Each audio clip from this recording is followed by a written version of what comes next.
कि अपनी जाति बताओ, उसके बाद तुम्हें जवाब देंगे। पूरा नाम बता, जाति बता अपनी। ब्राह्मण है ना तू? ये ब्राह्मण है, इसे सबक सिखाओ। आज इसका नंगा परेड निकालेंगे। जाति बताओ। ये सब देश की राजधानी के सबसे प्रतिष्ठित शिक्षण संस्थानों में से एक में दिल्ली विश्वविद्यालय में एक महिला पत्रकार को सुनना और सहना पड़ा। पिछले 2 दिनों से डीयू का आर्ट्स फैकल्टी परिसर बहस, विरोध और फिर हिंसा का केंद्र बना हुआ है। मामला यूनिवर्सिटी ग्रांट्स कमीशन यानी यूजीसी के नए इक्विटी रेगुलेशंस को लेकर शुरू हुए समर्थन और विरोध प्रदर्शन से जुड़ा है।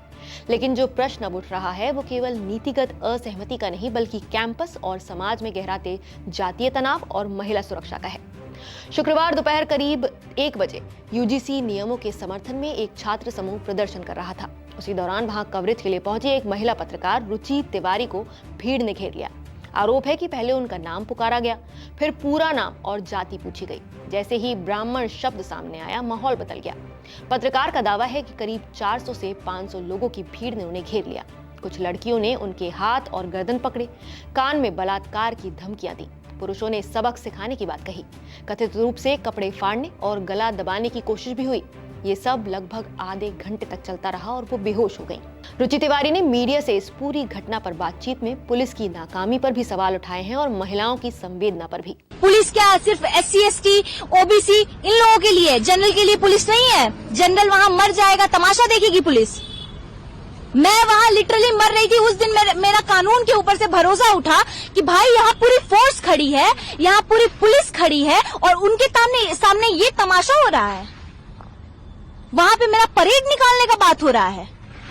ऐसे उस वीडियो में आप लोग देखना, ऐसे वो लड़का ऐसे कर रहा है, ऐसे ले चल। वहां गाड़ी खड़ी थी, साइड में उन्होंने गाड़ी का गेट खोल के रखा हुआ था कि ले चल इसे, ले चल। क्या करना चाह रहे थे वो लोग? किडनैपिंग करना चाह रहे थे मेरा। क्या करके किडनैप करके ऐसे कर रहे थे, ले चल इसे ले चल, साइड हट ले चल भी। क्योंकि भाई लॉ फैकल्टी के भी कुछ बच्चे आ रहे थे और भी लोगों को कॉल्स हुए थे कि यहाँ पे भाई लड़की को पकड़ लिया गया है, बचाने आ रहे थे लोग। तो ये लोग सोच रहे थे इसे लेके निकल, क्योंकि यहाँ भीड़ ज्यादा देर तक टिक नहीं पाएगी, तो इसे कहीं तो लेके चल। और मेरे कान में वो लड़कियां बोल रही थी, आज तू चल, तेरा नंगा परेड निकलेगा। मेरे कपड़े फाड़े जा रहे थे। कहाँ गई वो फेमिनिस्ट? कहाँ गया उनका सारा फेमिनिज्म? हाँ, मेरे कपड़े जब पीछे से उठाए जा रहे थे, कहाँ गया उनका फेमिनिज्म? मेरे कपड़े उठाए जा रहे थे। ये आरोप बेहद गंभीर है। अगर सत्य साबित होते हैं तो सवाल केवल हिंसा का नहीं, बल्कि जाति के आधार पर सार्वजनिक अपमान और एक महिला के खिलाफ यौन हिंसा की धमकी का है। यूजीसी के नए रूल्स का मकसद जातीय हिंसा और भेदभाव को रोकना था, मगर क्लियरली इसका एकदम उलट देखने को मिल रहा है। आपको ये भी जान लेना चाहिए कि आखिर ये यूजीसी नियम क्या है और विवाद क्यों इतना बढ़ गया। दरअसल यूजीसी के नए इक्विटी रेगुलेशंस 2026 का उद्देश्य कैंपस में जातिगत भेदभाव और उत्पीड़न की रोकथाम बताया जा रहा है। इन नियमों में शिकायत निवारण तंत्र को मजबूत करने, एंटी डिस्क्रिमिनेशन सेल को सक्रिय करने और संस्थानों की जवाबदेही तय करने की बात कही गई है। लेफ्ट झुकाव वाले छात्र संगठन इन नियमों का समर्थन कर रहे हैं। उनका तर्क है कि विश्वविद्यालयों में अब भी संरचनात्मक भेदभाव मौजूद है और इन नियमों से बहुजन और वंचित वर्गों को सुरक्षा मिलेगी। वहीं दूसरी ओर राइट विंग छात्र संगठनों का आरोप है कि इन नियमों को इस तरह लागू किया जा रहा है जिससे सामान्य वर्ग के छात्रों में असुरक्षा की भावना पैदा हो रही है। उनका कहना है कि समानता के नाम पर एक नया ध्रुवीकरण खड़ा किया जा रहा है। यहीं से विवाद ने वैचारिक बहस से निकलकर पहचान की राजनीति का रूप ले लिया।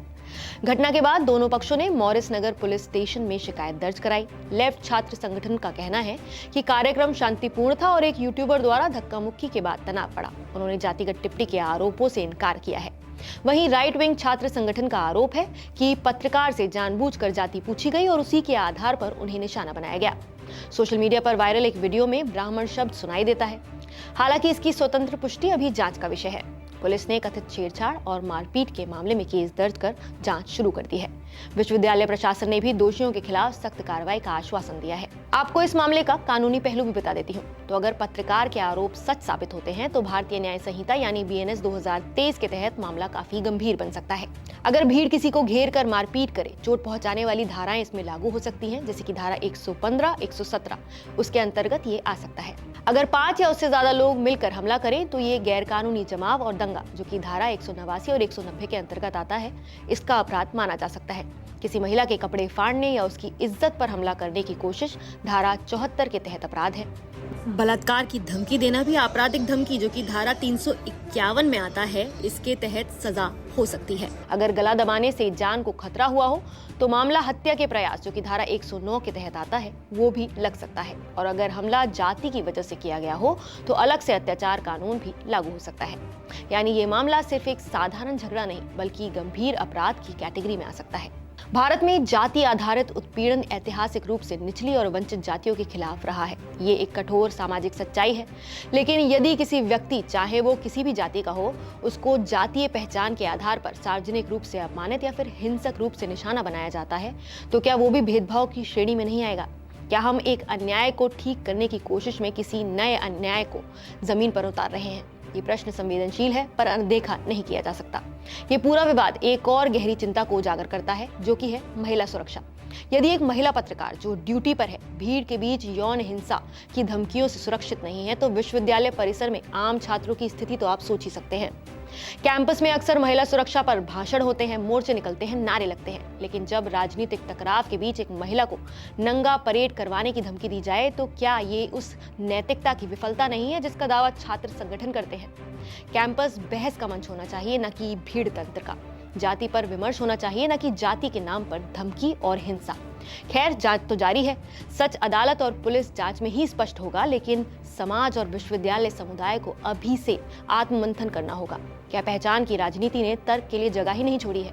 क्या जाति के सवाल पर हम संतुलित संवाद खो रहे हैं? क्या महिला सुरक्षा केवल वैचारिक सुविधा का विषय बनती जा रही है?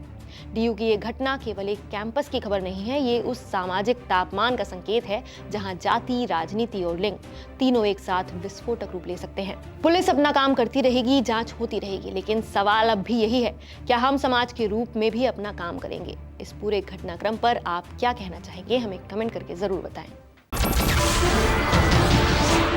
नमस्कार, मैं हूं मानक गुप्ता। अगर आपको हमारा ये वीडियो पसंद आया हो तो इसे लाइक और शेयर जरूर करें, और हां, हमें सब्सक्राइब और फॉलो करना ना भूलें, ताकि आप देश और दुनिया की कोई खबर मिस ना करें। तो जुड़े रहिए हमारे साथ और देखते रहिए न्यूज़ 24।